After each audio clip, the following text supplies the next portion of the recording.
E já começando, fazendo alguns questionamentos aqui como estudante de rede pública. Primeiro, qual ideia de educação vocês acham que nós recebemos dentro da escola? E agradecer a tinta que você está gastando para cada vez publicizar a UBS nos seus cartazes. Valeu. Sou presidente da UBS, uma entidade estudantil que tem 70 anos de história, que que participou de inúmeros episódios históricos do nosso país e que recentemente participou do maior ápice do movimento estudantil, que foram as mais de 1.140 ocupações por todo o Brasil. E essas ocupações foram feitas sem nenhuma doutrinação dos professores, porque, diferente do que vocês acham, eu gostaria de pedir, assim, só um detalhe. A nossa opinião da UBS é igual à opinião do ministro da Educação atual, Mendonça Filho, contrário à lei da mordaça, ao projeto da escola sem partido. E nós viemos aqui hoje, eu vim aqui representando uma entidade estudantil, justamente para entender quais são os problemas que vocês acham que tem dentro da escola pública. E aí eu questiono, porque falam aqui de debater aborto dentro da escola, mas hoje dentro da escola a gente não consegue debater nem o livro de história, porque falta o livro de história. Falta muitos debates que hoje poderiam estar sendo feitos dentro da escola, são censurados, como, por exemplo, o debate de gênero, que foi perseguido pelos planos nacionais e municipais de educação, onde até gênero alimentício foi tirado dos planos, porque vocês não conseguem entender a importância de debater a vida dos estudantes dentro da escola. É lastimável observar que uma casa como essa vem debatendo um projeto como esse, que é de censura. Hoje eu moro em São Paulo, onde o governo do Alckmin rouba a merenda, onde... Moça, licença, por favor, eu estou falando, eu gostaria de que você respeitasse a minha fala. Deixa eu pedir a gentileza do plenário para, em respeito ao expositor, ouvir silenciosamente. E pedir também ao expositor que não censure o plenário, porque essa é a função do presidente. Eu farei isso sempre que for necessário. Voltando.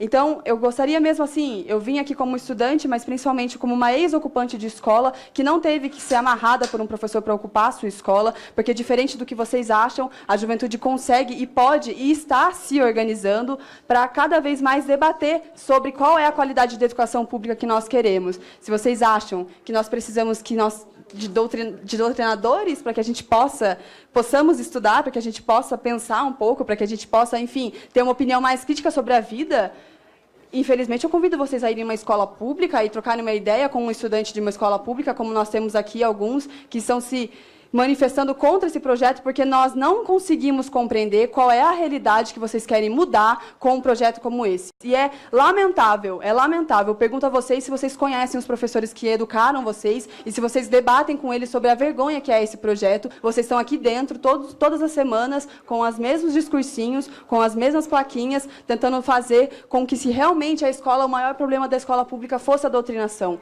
Isso é uma vergonha, isso é lamentável, é a disputa da narrativa que vocês querem criar. Infelizmente, a escola pública hoje, ela precisa de ser pensada de uma maneira muito mais elaborada.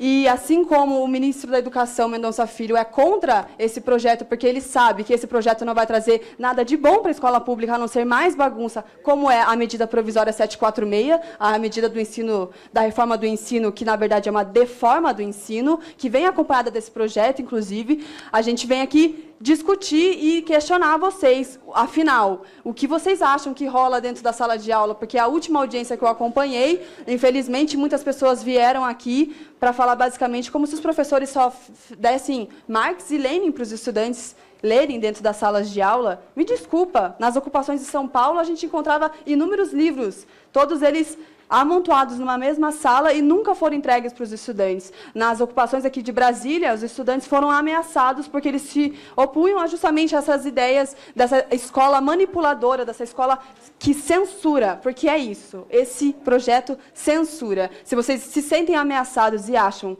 que a pluralidade de ideias e a discussão dentro da sala de aula pode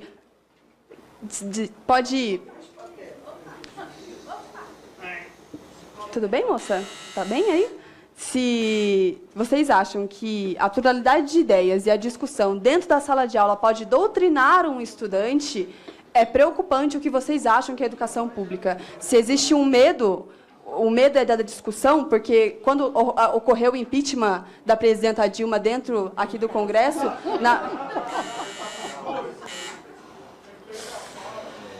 Quando aconteceu o impeachment, nas escolas públicas, e em especial nas ocupações, os estudantes debatiam. E eu vi inúmeros estudantes contrários e favoráveis ao impeachment debatendo sem nenhum problema, sem a intervenção de um professor. E nós acreditamos que essa casa tem o dever de debater temas que são mais importantes para todos os estudantes, para o futuro de várias gerações, do que debater a tal da doutrinação. Mas, infelizmente, todos vocês querem ignorar este fato e agora querem aqui ficar pagando de bonitinhos com esses cartazes, falando que eu sou filiadas a partido, mimimi, tudo mais, o que é lamentável, porque isso demonstra que estudante secundarista tem mais argumentos e consegue debater mais sobre esse projeto do que vocês. E vocês podem continuar dando risada, não tem nenhum problema. A gente vai continuar se unindo e, como eu já disse em outras entrevistas, eu vou voltar a colocar aqui, vocês todos estão dando mais do que motivo para a gente voltar a ocupar tudo e, mais uma vez, discutir com os estudantes e os professores qual é o modelo de educação pública e de qualidade que nós queremos. Muito obrigada. Essa presidência agradece a presença do deputado pastor Marco Feliciano. Vossa Excelência tem a palavra. Senhor presidente, eu estou vindo aqui já algumas sessões, e todas as sessões eu ouço, e cada vez mais o meu coração se abre para a Escola Sem Partido. É necessário, de fato, esse projeto ser aprovado. Esses 5 pontos. Nada mais do que isso. 5 pontos que são meritórios, que têm educação, que são clássicos, e não ferem a ninguém, muito menos direito, quer seja de professor, mas protege o aluno com toda a sua força. Eu vi atentamente tudo aqui e cheguei à seguinte conclusão. A esquerda se desesperou de fato. Chegou o fim. Caminhamos para o sepultamento da esquerda nacional. Não apenas nacional, como nas Américas e em todas as partes do mundo. Nunca funcionou. O pensamento é bonito, a história é lúdica, mas ela não faz sentido. Não faz sentido. Queria fazer uma pergunta direta à senhorita Camila. Você é presidente da União Brasileira dos Estudantes Secundaristas, né? Você estuda? Em que série você está? Em nome da sua escola? Fala no microfone para ficar registrado, por favor. Eu estudo no ensino técnico, já concluí meu ensino médio e a UBS representa todos os estudantes do ensino médio, técnico e profissionalizante. Certo, são 40 milhões de alunos, é isso? 53 milhões. Então tem que atualizar o site. O site da UBS diz 40 milhões. Pode deixar, nós e vamos uma centena de erros de português que não deve estar lá dentro, principalmente vocês que representam a universidade. Pois bem, você fala por todos esses alunos? Sim, fui eleita para isso. A sua camiseta também fala por todos os seus alunos? Não, o que está nas costas. Não, fora Temer. Essa camiseta não é minha, mas então, que eu peguei emprestado de um diretor da sim, UBS que entendi. chegou aqui. Inclusive, senhor presidente, Vossa Excelência disse nas reuniões passadas que nenhum debatedor deveria sentar na mesa com qualquer símbolo que identificasse seu posicionamento político, né? Eu poderia ter feito isso antes, mas eu logo entendi que ela não foi avisada, ou como aconteceu, que ela precisou usar uma camiseta aqui às pressas. Mas a sua camiseta qualifica o debate. E desqualifica você para estar sentada nessa mesa. Desqualifica. Porque isso mostra que, de fato, há uma doutrinação nas escolas. Se não houvesse a doutrinação nas escolas, a nossa CPI, tanto da UNE quanto da UBS, que foi incluída no último requerimento, por 3 vezes, senhor presidente, deixo aqui isso bem claro, por 3 vezes tentamos uma CPI, não para punir os estudantes, mas para saber o que é feito com os recursos federais dados a essas duas entidades, tanto a UNE quanto a UBS. E houve um aparelhamento aqui dentro contra os deputados, e, infelizmente, nós não temos um presidente da mesa que tenha coragem, firmeza para colocar a CPI para andar, porque por 3 vezes me fizeram correr dentro dessa casa e colher assinatura, colhi mais de 600 assinaturas, mas a UBS e a UNE entram aqui dentro, aparelham os deputados, pegam PCdoB, PSOL e pessoas do PT e fazem um inferno na mente dos deputados que nós não conseguimos colocar para frente uma CPI. Não conseguimos colocar a CPI da UNE para funcionar. Por que será? O deputado disse que o pessoal que hoje se manifesta aqui não estavam lá pelo impeachment da presidente Dilma Rousseff. Mas eu tenho uma foto minha aqui, da nossa nobre Camila, no discurso do presidente Lula, quando ele não pôde ser aceito como ministro aqui. Está ela ao lado do Gleisi Hoffmann, junto com outras pessoas. Ou seja, isso mostra da doutrinação que há, sim, nas escolas. Obrigado. Agradeço. Deputado Eduardo Bolsonaro, Vossa Excelência tem a palavra para suas ponderações. Senhor presidente, eu acredito que a senhora Camila Alanis, ela é realmente, endossando aqui as palavras do deputado Marco Feliciano, é a caricatura deste ato, dessa audiência pública, não só dessa, como das anteriores também. Fazendo aqui um palco político, onde se ignora a questão do escola sem partido, pois, como muito bem dito na fala centrada do deputado Passarinho, se todos lessem aqui, ponto a ponto do projeto, ou concordariam, ou então cairia a máscara e sim assumiriam a sua posição autoritária. Porque todos aqui sabemos, não está se criando direito, está apenas explanando. E quem é que tem medo dessa divulgação, desses direitos? Exatamente aqueles que são beneficiados pela doutrinação ideológica. Não cabe mais aqui negar, para mim isso aqui, não convém mais fazer uma audiência pública e fazer todos nós perdermos nosso tempo para ouvir esse tipo de fala. Ora, dizer que não existe doutrinação ideológica, prezado vereador. Se eu abrir meu WhatsApp, Instagram, ou for em qualquer escola do país aqui, eu vou saber, pelo menos, de algum aluno ou da escola vizinha que escreveu Bolsonaro no quadro e foi suspenso. Mas escrever fora Temer pode. Aí, perfeito. E depois ela vem aqui, querendo dizer que representa os estudantes, com fotos ao lado da Dilma, bandeiras do PCdoB, com camisa fora Temer, e dando esse risinho de deboche aí, como deve ser aí a sua conduta para com o seu pai e para com a sua mãe. Senhor presidente, queria saber quais são as contribuições dessas ditas ocupações, né?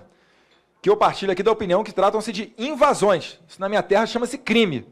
E depois, quando a polícia é obrigada, através de uma ordem judicial, a fazer uma reintegração de posse, posam de vítimas. Não, é opressora, está me batendo. E é por isso que eles não entendem os ocorridos durante o período do regime militar. Mas eu adianto aqui, as ocupações ou invasões, né, renderam muitos frutos. Atraso do vestibular, decréscimo ali no posicionamento do Brasil na prova internacional do PISA, e inclusive um assassinato, lá no próprio Paraná. E vem aqui com a cara de pau para dizer que estão colaborando com o futuro do país. O futuro do país, presidente, é com ordem, é com disciplina, é com respeito à autoridade e com respeito, principalmente, aos dizeres que estão aqui, se a TV Câmara puder filmar, os deveres do professor. O professor que não doutrina, ele não está nem preocupado com isso, que ele não vai ser atingido. E termino, senhor presidente, dizendo que sim, em Cuba, realmente há uma democracia. Lá existem mais de 600 parlamentares. Ai do parlamentar que não for filiado ao Partido Comunista. Vai para o paredão muito democraticamente. Assim como ocorre hoje de maneira, entre aspas, velada na Venezuela, né? Caracas, a capital mais violenta do mundo. Qualquer passeata lá, tem gente morrendo.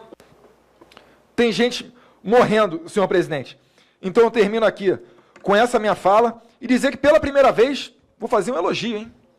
Pela primeira vez eu não vi o debate indo tanto para o lado de atacar pedras aos cristãos, que normalmente fazem isso, né, deputado Flavinho? Invertem a lógica, usam, como bem dito pelo vereador Felipe Ribeiro, aquela jogo de palavras para fazer valer como se eles fossem uma parte oprimida dentro das escolas. Lembro aos senhores que nós estamos aqui numa democracia.